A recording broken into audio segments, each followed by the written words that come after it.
Hey guys, so I'm gonna show you how I make snickerdoodle cookies. And this is a homemade from scratch recipe. Here we go. Okay, so you only need about 1 cup of flour. Like about 1 cup of flour. And you're gonna need about double that in sugar. You're gonna want about 2 cups of sugar. Trust me, it'll be worth it.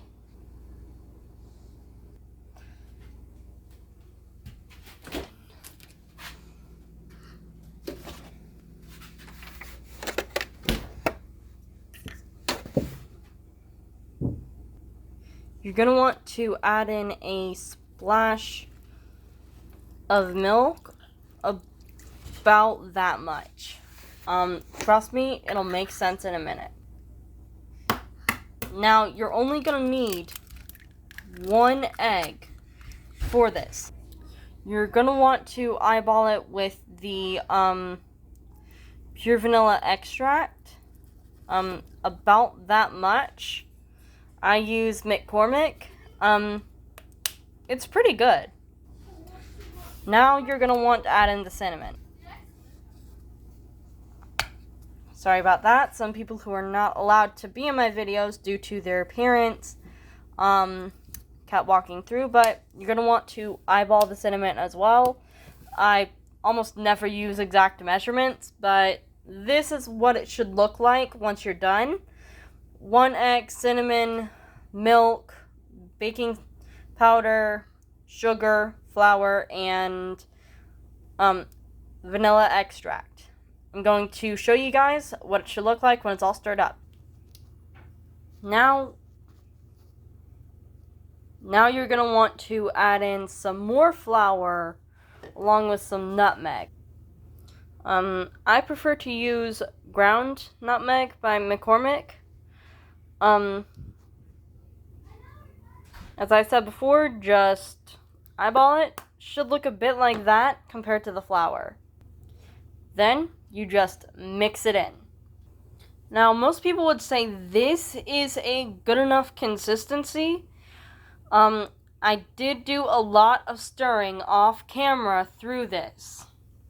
So just to be warned, I have done a lot of off-camera stirring, and just do it until it looks how I showed you in the videos.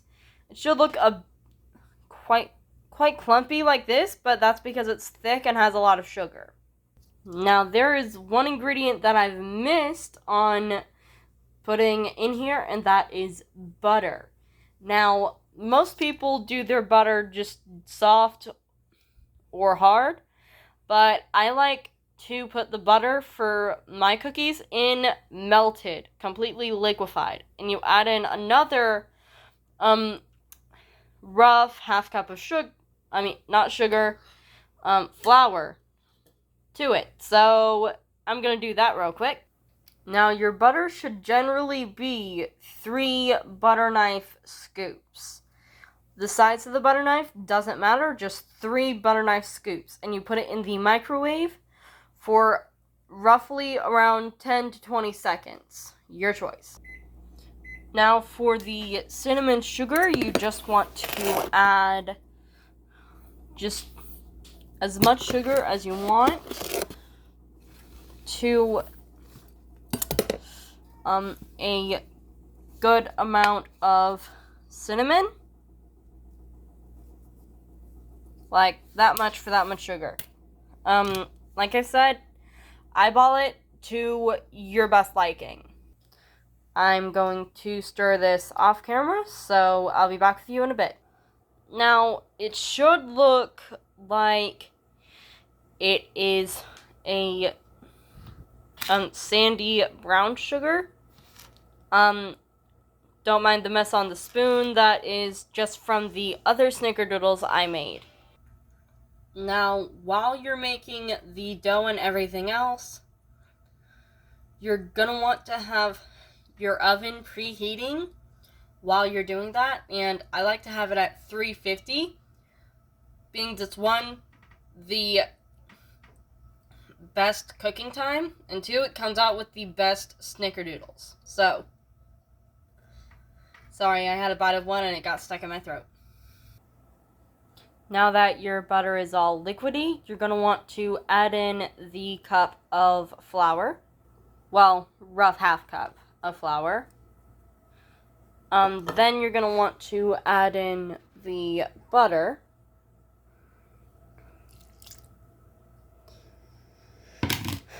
And mix it up. I'm going to do that right now. It should look a bit like this. And I'm going to wet my hands, being they're dry right now. Then I'm going to scoop some up, roll it in the sugar mixture we made, and then put them on a pre-sprayed pan and stick them in the oven for about 10 to 15 minutes. That is the best time frame. Now I'm just going to prop my camera up and there. I'm going to show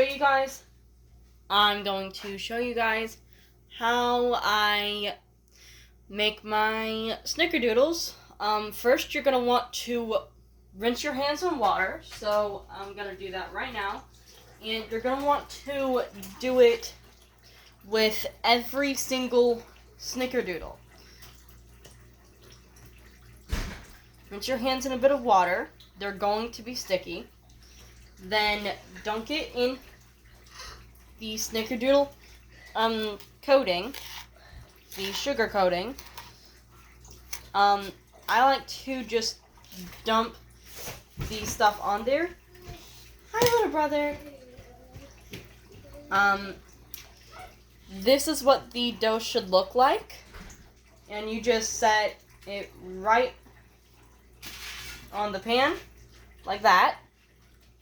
And just repeat.